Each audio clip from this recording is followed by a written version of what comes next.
everyone, Soundwave884 here.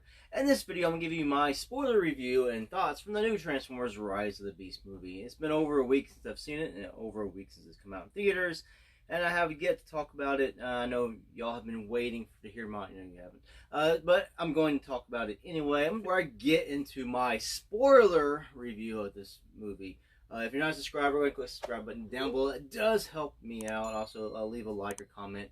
Get things rolling down there. And it's been a while since I've done an on-camera video, so I haven't been as active on my channel as I've been wanting to, but I'm going to try to get back into doing more things, especially more on-camera stuff like this as well. When I saw Rise of the Beast, now what I had hoped for the movie, not hoped, but I'll preface this review with my expectations going into this film. I didn't really have any expectations going to this film, per se. I didn't think highly of the movie. I wasn't hyped up for the movie. This is probably the Transformers movie I was least hyped for to go see. But I followed nothing really of, the making of and all the little leaks, rumors. I saw things here and there, but I didn't like hardcore follow it and see what's going on. I used to back in Dark of the Moon, Revenge of the Fallen, and all that in the first movie. I would try to follow things, see what's going on, get really behind the scenes, see what they're trying to do. I was really interested and hyped it for all the movies, but Bumblebee was enjoyable, but for some reason I just did not have that kind of hype for this film. And then expectations going in, I was like, well, I'll just see if it's enjoyable. Since we knew Unicron was going to be in the movie based on the trailer, what I was hoping the movie would start out with is exactly pretty much what it started out with, just not as way I pictured it in my head, put it that way. So I'm about to get into the spoilers, so if you haven't seen the movie, back out now if you don't want to be spoiled on anything. But it's been over a week. The movie's in its second weekend. I'm sure if you're watching this, you probably have seen the film if you have the chance. Now, what I wanted to see going in was I was hoping that Unicron would show up at the very beginning and destroy the Maximals' homeworld, and that's why they're on Earth. And that's exactly what we got. We got a nice little intro. It showed Unicron, and I did like the little sprinkle in Vince DiCola's sort of, the old Unicron theme from G1 movie. It was sort of in there, and I did like that. And it was in again later on when Unicron reappeared in the movie.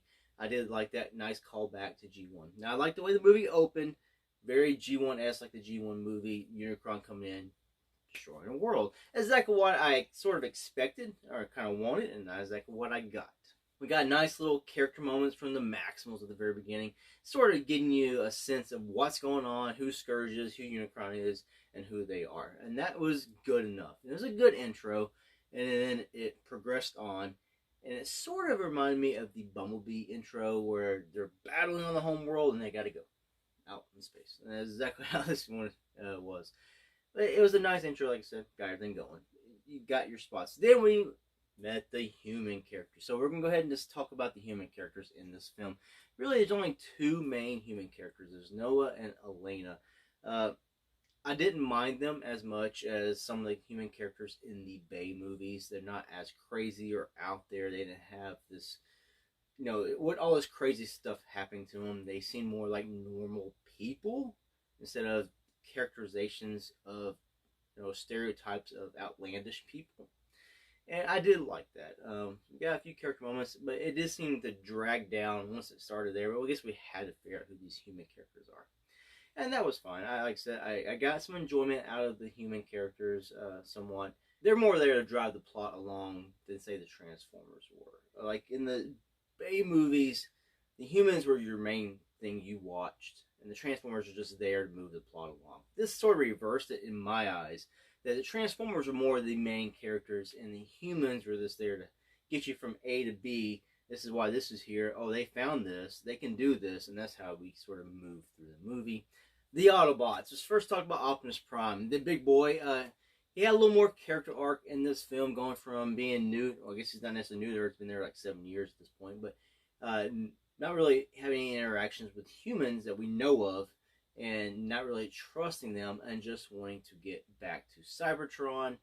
And by the end of the movie, he has an arc to where he sort of trusts the humans a little bit more, can see their point of view thanks to Noah.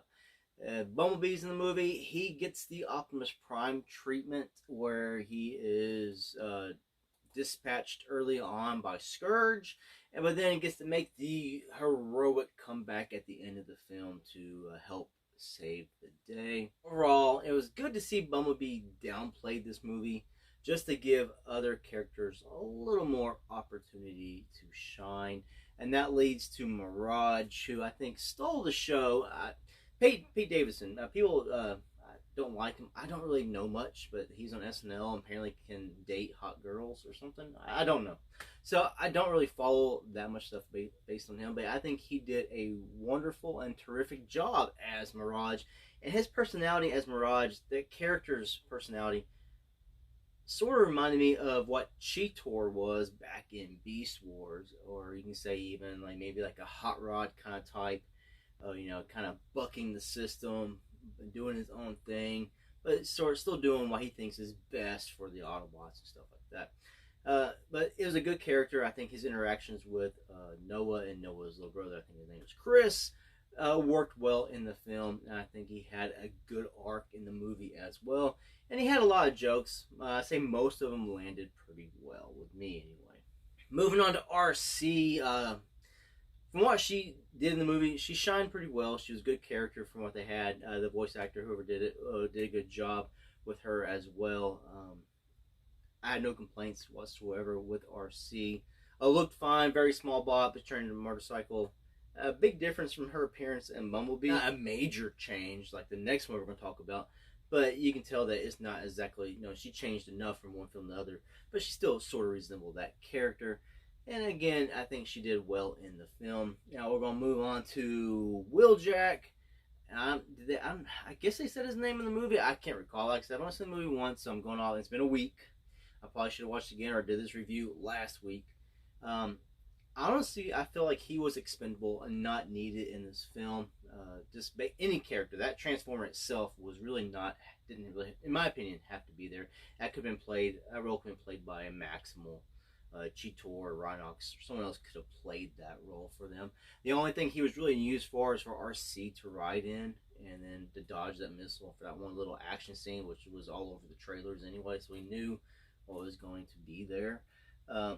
Overall, I have no complaints on the actual character. It didn't have to be called Wheeljack because it is a big departure from how he showed up in Bumblebee. If this is supposed to be a direct sequel, which they do acknowledge that movie in this movie slightly, and his whole look has changed. They could have called him, I've heard, Fix It. I've heard you could have named him Gears. If you get a smaller character who's not really in things very much, if you want to get a G1 name in there.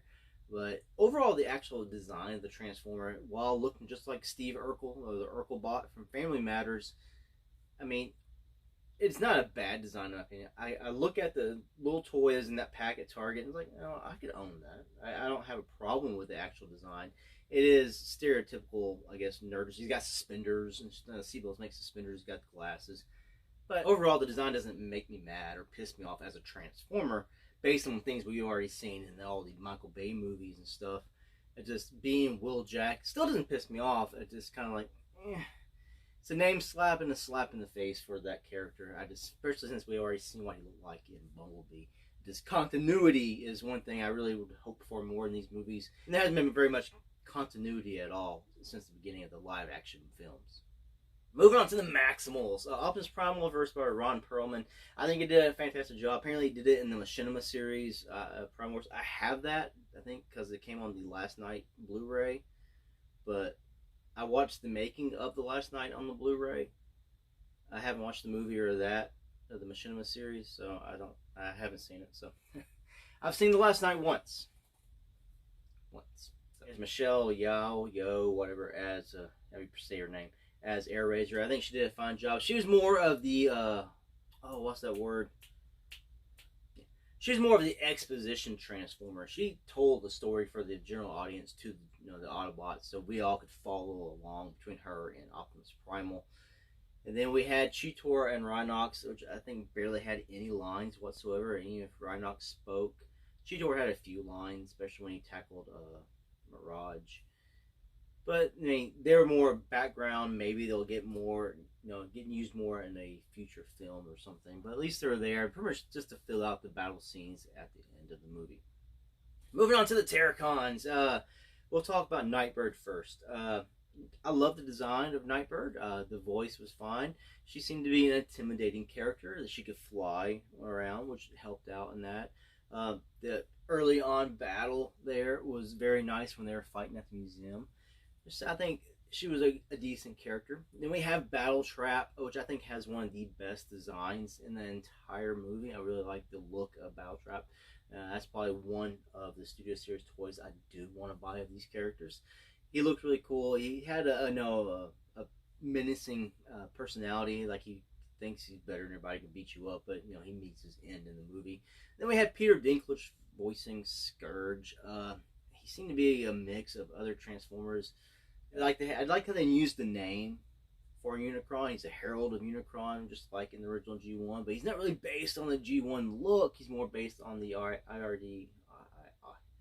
RID 2000 Scourge, where he sort of has a truck like Optimus Prime, just evil.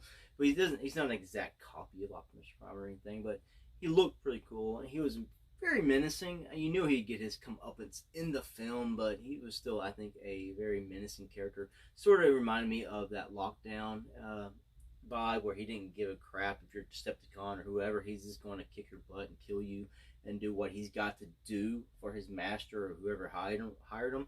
And that's what Lockdown was like. And he collects the badges. And I know there's some Transformer in one of the movies last night or something. I think it was supposed to be like Onslaught, and he had like symbols marked off all over his truck, which was not really used. But at least here, you actually saw him doing something with it and everything. And onto Unicron, not in the movie very much. He's at the very beginning, you get a sense of what he can do, and then you see him at the very end, and he gets stopped, and he's back off in space. He's still alive. He's just trapped out there, and I think that's a good thing. He's him available to be in a future film if they keep making more. You can still try to go on that G1 route if you wanted to turn Megatron into Galvatron. Unicron's out there somewhere. Maybe something can happen later on to get him out there. You never know. So overall, the movie itself starts fine with the opening, like I've already said. Gets you started, know what you're doing. You meet the human characters, know what's going on there, and you start getting some of the plot points. There's a transwarp key broken in half. They have to find that and put it together. Optimus Prime wants to use it to get home. Scourge wants to get it so he can bring Unicron to Earth, so Unicron can eat Earth and all that kind of stuff. There is a cool scene in the museum I really like. Some characters called Freezers. I didn't talk about them in the character part, but they're like almost remind me of Frenzy from the first Transformers movie. The little spindly robots who can run around real fast and get on to high things. And it sort of had like a little horror movie-esque scene there in the museum where there's like everything's dark, but they're like crawling around. They're hiding like up high. And it's almost like a chase from a horror movie or a slasher film where they're hiding and they're looking around. You hear them breathing, and then the face turns, and they're there in the dark. They're there in the shadows. That's kind of cool. I enjoyed that part of the film with the humans. At least it made use of the robots themselves into it as well. Then you had a nice little battle outside between Scourge, the Terracons, and the Autobots. And Optimus Prime pretty much got his butt whipped by Scourge, and that pretty much leads on to his redemption at the end of the movie when he defeats Scourge. So overall, the movie from beginning to end was very fast-paced. It got you from point A to point B. The only time it really slowed down was the introduction of the humans in my way I felt from the movie. It just pretty much slowed down there. Otherwise, there was always something going on. They were doing something. There was always a mission they had to accomplish. So it's a 2-hour movie, but it felt not 2 hours. It was a good time, and I wish they could have stuffed a little bit more in there, though. That transit scene that was cut that you can read about online, kind of wish they had that in there. Could actually expanded Optimus Prime's characterization a little bit more, showed you what he was trying to do. But overall, I think it's an enjoyable film. I would recommend it as a Transformers movie. It's not bogged down with a lot of bad, over-the-top, sexual, corny humor that you got from, like, say, the first 5 movies, especially the first 4. It's, like I said, fast-paced. It's got decent characterization. The Transformers themselves seem to be major players in the movie. Even though you do have humans there, they're not overbearing as much as they were, especially in, like, say, the first 4 Transformers. Like I say, all of them. all the Michael Bay movies. They're not as overbearing as the first 5 films. They're there, but they're not as the main focus as they were there. The big reveal, at the end of the movie is the G.I. Joe card. It's nice. I really don't care to have every single universe have to have movies that can cross over. But if it's going to get G.I. Joe into a better place and maybe get Transformers back into a better place, I'm all for it. I see what they can do. The G.I. Joe live action films have been total crap, so we'll see what they can do. And you think of Transformers, some of them have been bad. I think G.I. Joe is really tanked out on that even worse. It's an enjoyable film for me. I would rank it as one of the best live action Transformers. Not exactly sure where I put it. I think the biggest pros in the movie is the pacing, the action, is everything's going on.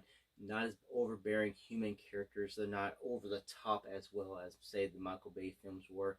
And so I think you get a lot more Transformers bang for your buck. Now, where the negatives are in this film for me is just I don't feel like there's a big standout action sequence that makes you, or something that makes you just go, oh my god, Unicron at the very beginning I think could have been a lot more. I think it was just too much. I don't know. It was a good opening, but I still feel like the blackout sequence in the first Transformers movie was just one of the better openings, because I think with Transformers being so many movies in, you've lost your shock and awe factor with a lot of this. You're not getting the oh my god kind of scenes with a lot of this. You pretty much know what's going to happen, so there's not a big, shocking, reveal of a Transformer that's just going to make you go oh my god kind of stuff, or that was cool. As I said, it did have cool stuff. It's just nothing that's going to just blow your pants right off, in my opinion, anyway. Not an overly detailed review. Just give my thoughts on the characters and then the movie overall. Like I said, enjoyable, and I'll probably do a future video where I will, give it redo a ranking list or something, or talk more in depth about certain things of the movie, if I so feel. Anyway, thanks for watching. Till the next ones. Peace out.